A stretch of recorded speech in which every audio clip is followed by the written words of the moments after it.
Yeah, I think I think that's a question everybody's like to ask is like, okay, what is he? What should we expect it? And I think everybody has varying opinions. All of it is very valid because it's one of those Mm, things where you don't know. I mean, we've seen flashes.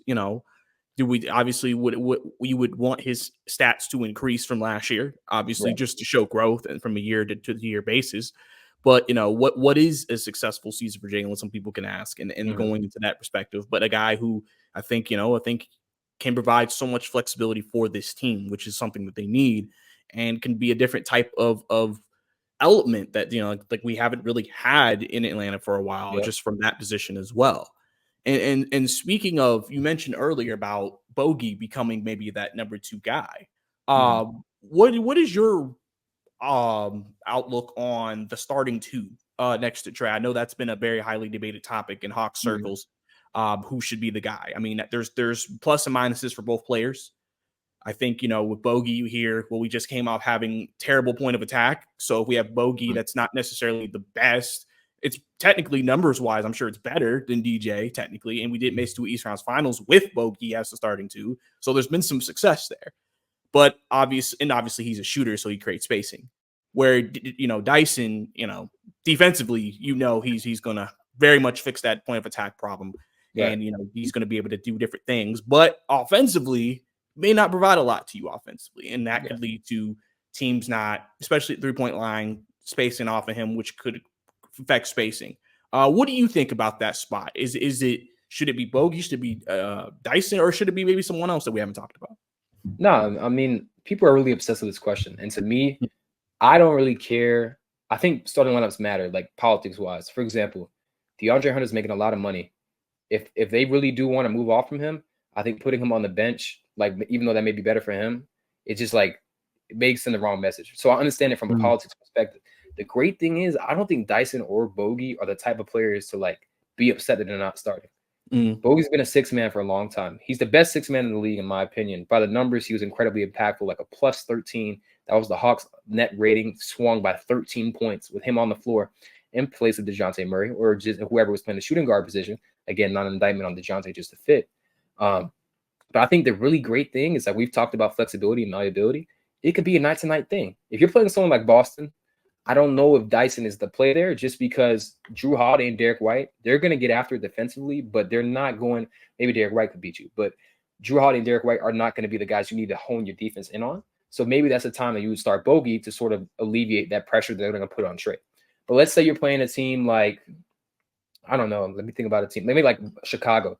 So like mm. Chicago has Kobe White, who lit us up in the playing game and has grown a lot as an offensive player. Then I would start Dyson Daniels there because I'm not as worried about Josh Giddey impacting the game offensively. Again, he's grown a lot of the player as well. But just as an example of the types of lineups that you could, okay, let me put Dyson out there with Trey as opposed to Bogey because we need to really key in on Kobe White.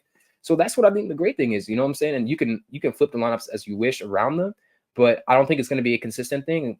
I could be wrong, but and then again, it's kind of tough because like you've mentioned it with continuity. Like continuity is important in terms of okay, on a night to night basis, I know who I'm going to start the game with. But I think they're going to be malleable. I think it's going to be okay. We need a little bit more defense tonight. Dyson, you're starting. We need a little bit more offense. Bogey, you're starting. I really think it's going to be as simple as that. And because right now, if you put Bogey on the floor with DeAndre Hunter, Trae Young, Jalen Johnson, Clint Capella, no one can contain the ball unless DeAndre is guarding a bigger wing. But if you have a quick guard, a really dynamic guard, it's going to be really tough for that team to defend as a whole. So I think they'll switch it up. I think they'll keep it pretty malleable. Do you have like a strong leaning towards any which way in particular, or are you kind of like where I am, where it could change that tonight?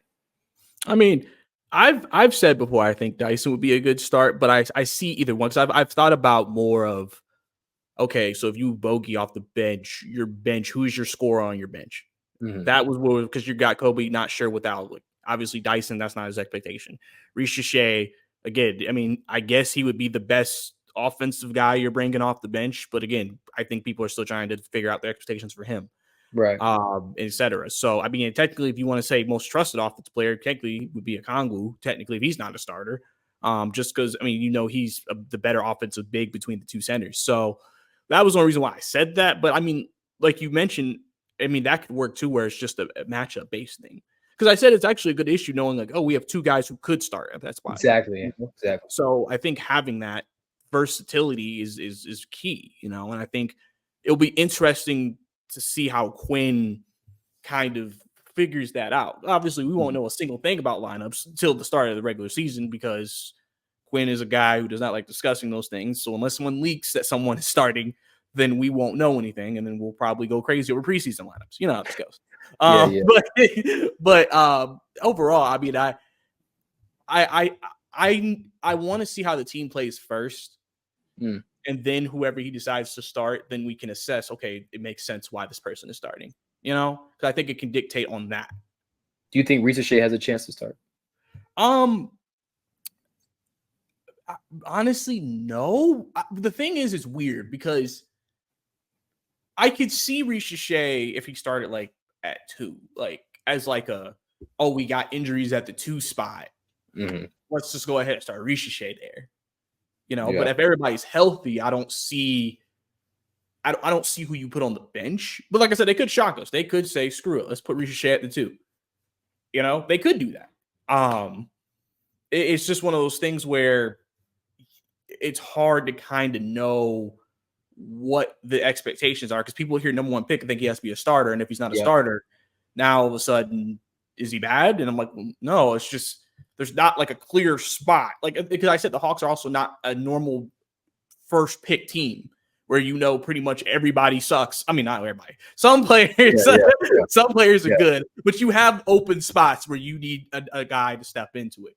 Hawks, pretty much for the most part, you would say maybe out of their starting lineup has like 3 solid starters, maybe 4, depending on how you feel. 5, whatever. So when Rishi was drafted at a position where it's like, okay, you could bench DeAndre Hunter, but I mean, realistically, you hear it all the time. As much as people don't like DeAndre Hunter, if you go with Rishi, now you just have a bunch of skinny guys out there. And so bigger teams could just bully them.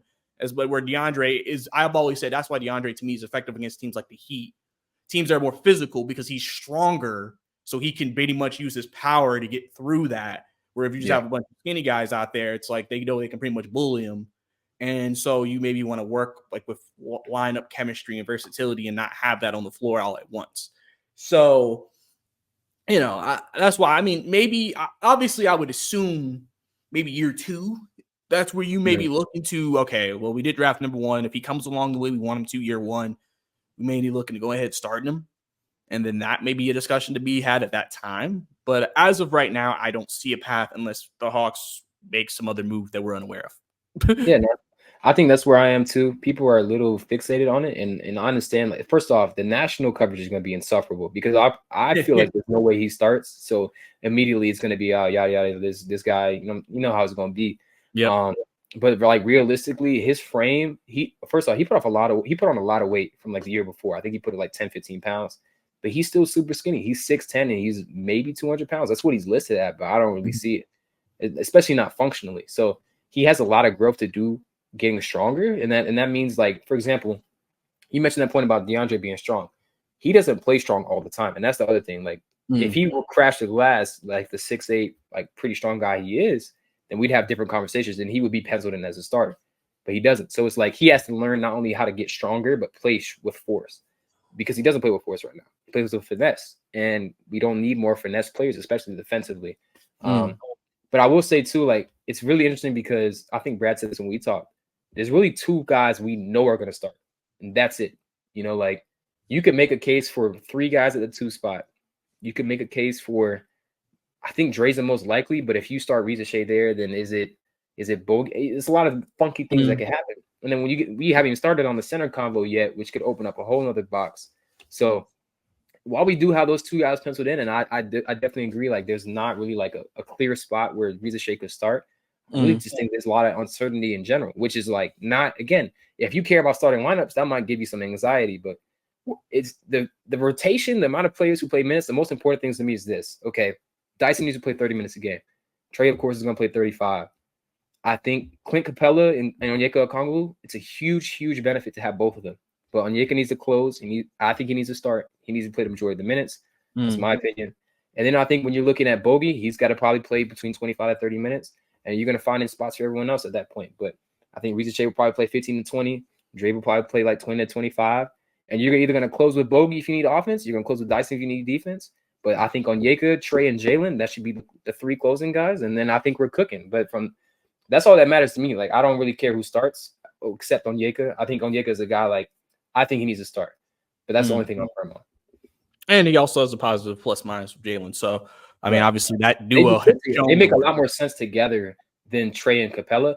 Sorry, Jalen and Capella. And the great thing about it, okay, if you're worried about Onyeka's size, well, we just put a guy next to him who loves to rebound the ball, has shown an ability to rebound the ball, but he's going to help him out a lot, not just defensively, but on the glass. So I think that makes sense offensively. I think that makes sense defensively. So I think you need to start them together. That's just where I'm at. Yeah, definitely. I definitely agree with that. Like, one thing I think is interesting too in this discussion when we talk about the rotations and how it fits is that, you know,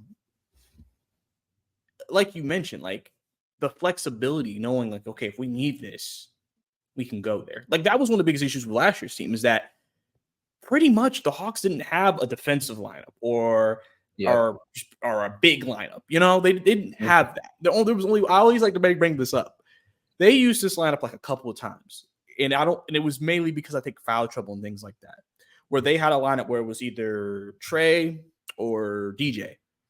And then at the point, and then 2 through 5 was like Bay, Hunter, Jalen, Okongwu or something. And, you know, and both times they both used it, they actually, I'm sure it just hasn't been played enough. So I'm probably sure there's no numbers on it. But like they played well, which makes sense. I mean, you have 2 through 5 can switch, you got wings, you have, you know, more size on the floor technically, and it works. But obviously, it's not the most natural lineup because basically all of your wings are on the floor, and all you have left are bigs and guards if you're going to bring someone back in the game. And so I think, you know, you mentioned Okongwu and his, you know, hopefully he starts. Like I remember Brett Siegel, Clutch Points, talked about there's an expectation that Okongwu's minutes will increase. Now, whether that means he's going to start, we don't have confirmation of that. But you would think, well, if he's going to end up playing more minutes, shouldn't he be the starter? So what is your assessment of Onyeka Okongwu in terms of just what you want to see from him this year? I know that a lot of people are worried about the height, you know, like, okay, we're going to be small if we do that. But obviously he's a much better offensive player.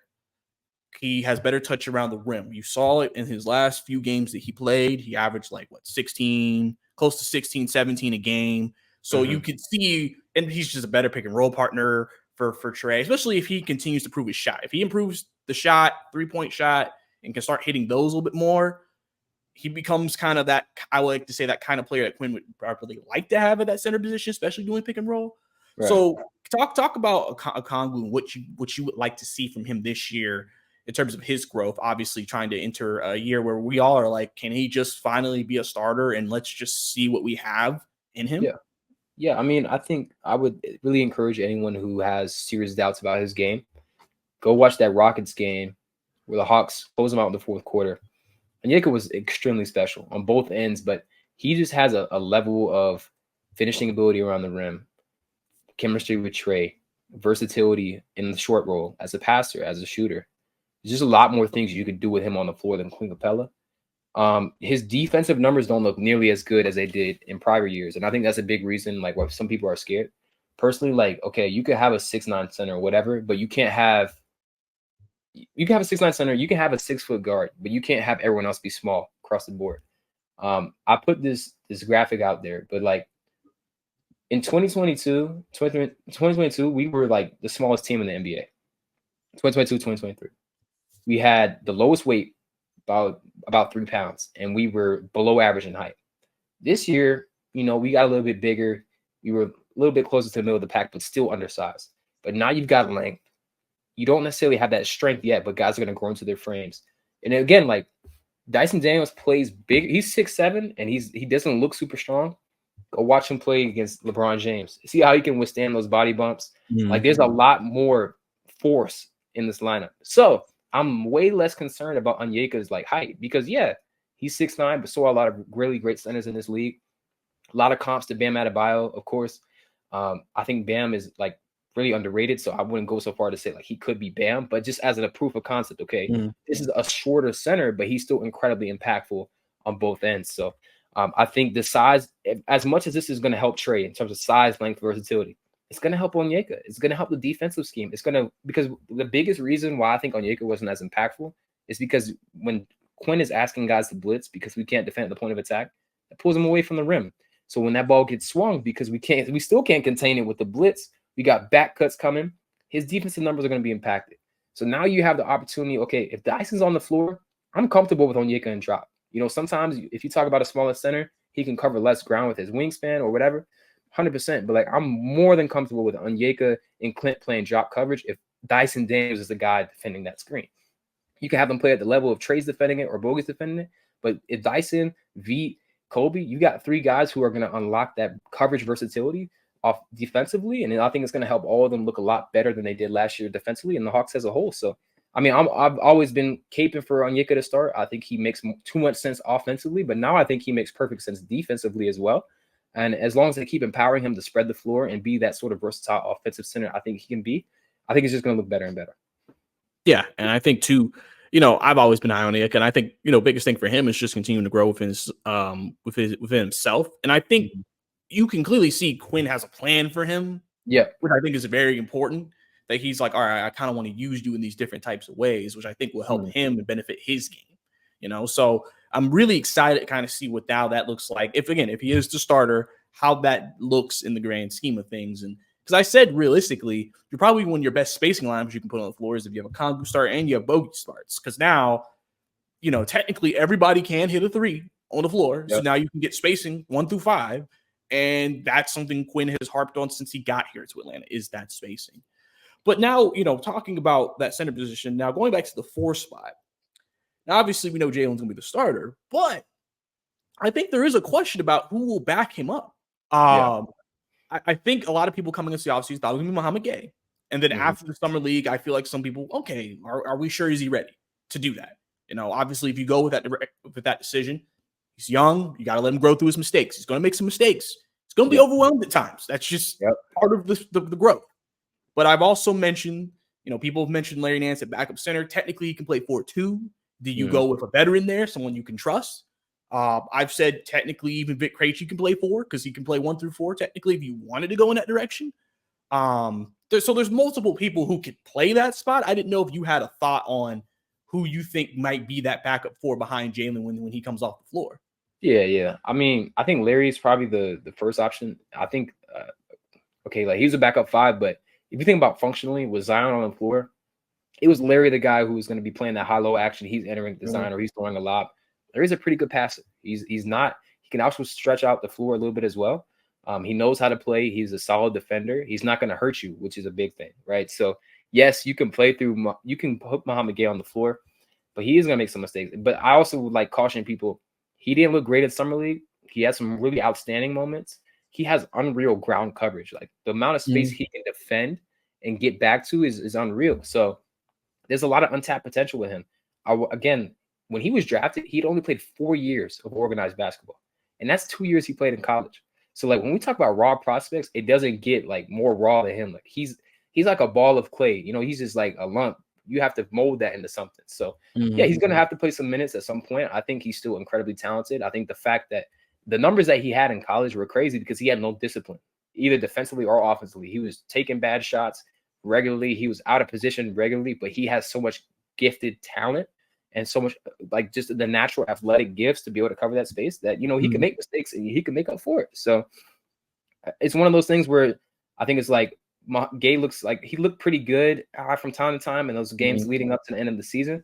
But I think it'll probably be Larry Nance because, you know, like he knows how to play that spot. He knows his role. But I wouldn't be surprised if we see Mo Gay at times. I think he'll start in College Park. I think he just needs more reps, like to understand his positioning defensively, because I don't think he sees himself as a 5. I don't think the Hawks see him as a 5. So if he's going to be that roaming 4, he can't be cheating over too much because NBA shooters are too good to get that much space. So lots to learn from him. Again, don't be surprised if he's in College Park, and that's not a bad thing. Like College Park has been a great pipeline for the Hawks. Like Kobe was a great defender coming in out of his class, but I feel like he honed that skill in College Park. And then of course, Vit Krejci is probably the biggest success story. It's like guys are learning the system, and then they come to the big league and they're ready to play. I don't think it's crazy to say that Mohamed Gay could be that next iteration of the College Park to the actual team's pipeline. So, yeah, and I think too, I think people also forget his rookie year. He missed a lot of his rookie year. yep. So like, it's not like he played a lot. Like Kobe played a lot in College Park. Even Seth Lundy played a decent bit before he had his ankle injury in College Park, and he was the first guy who was actually even in the rotation out of the 3 rookies last year. So. Right. You know, I think we have to keep that in mind with that lack of experience that Mohamed Gay has, that it's okay that if he needs to take a little bit more time. I just think we become eager because we see the talent. And so we just want to see him go out there, and everybody's like, well, you got to let him just make mistakes. And I'm like, well, they're also trying to win games. So, you know, because I remember the Bulls game. He was out there for a stretch. Bulls went on a run. He looked overwhelmed. We didn't see him again.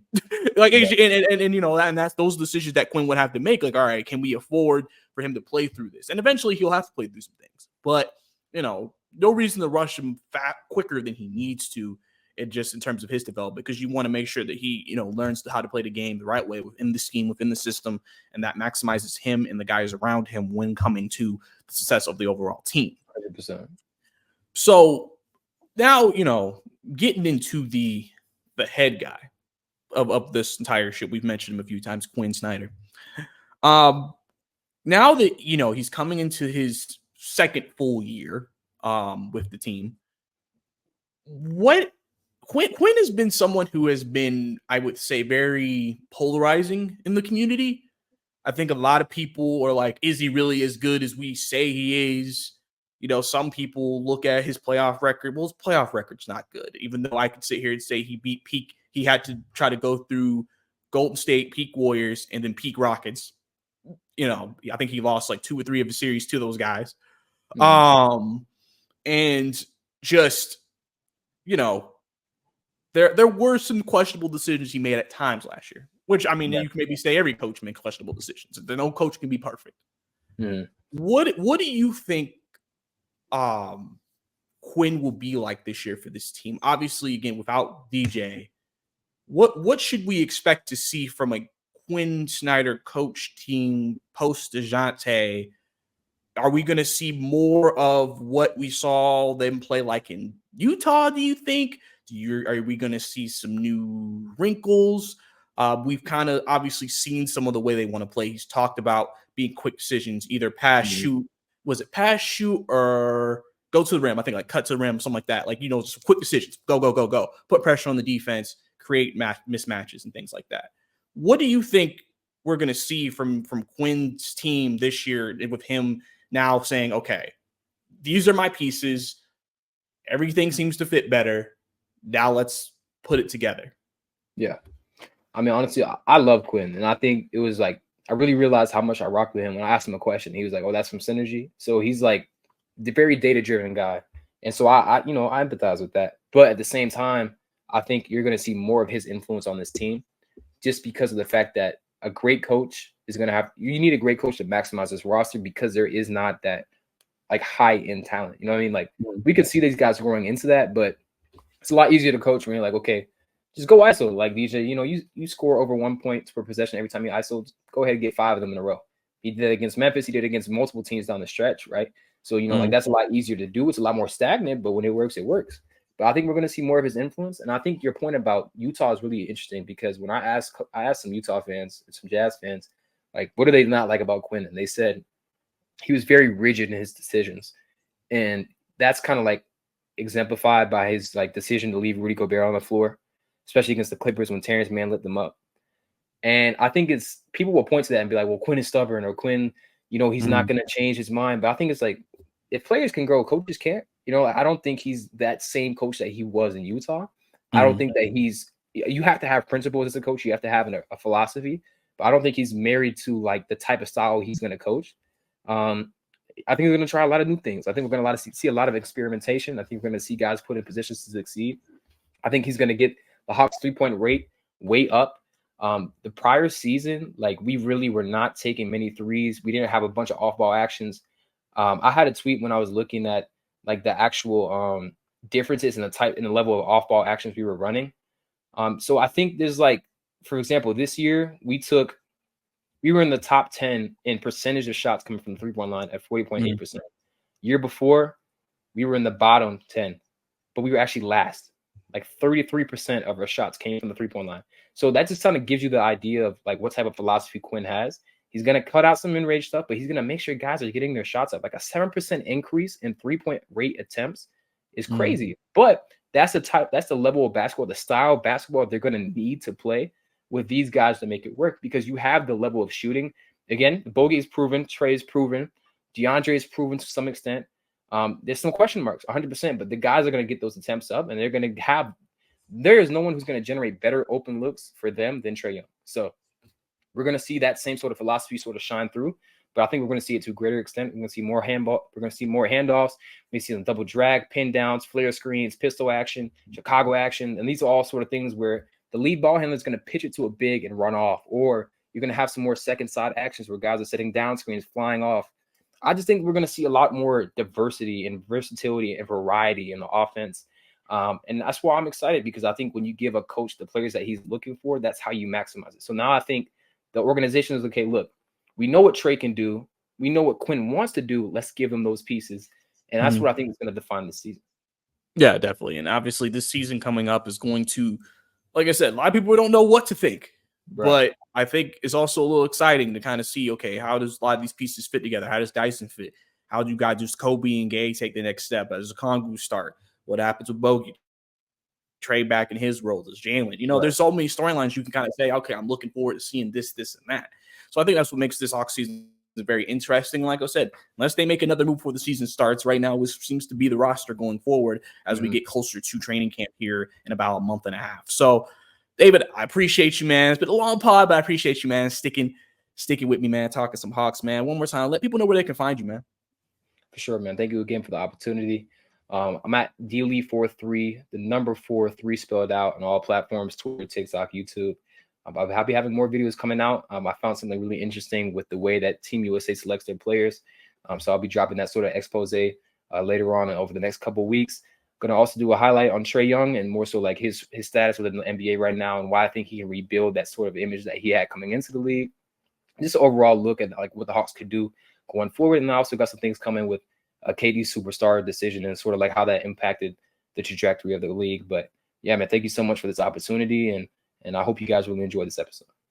Yes, sir. Yes, sir, man. Really good conversation happening on this Believe in Hawks, man. We still dropping content for you, giving you what y'all want to hear as the summer goes on. But obviously, y'all know, follow me on Twitter, Bryce_2K. Catch up all my Hawks takes right there. Also, if you're watching us on YouTube, subscribe to the channel. Like the video, definitely show some love for sure. Also, go over to this YouTube, subscribe as well. And if you listen to us through audio, leave a rating, leave a review. Appreciate all y'all. I'm Bryce. That's David. We'll see you next time.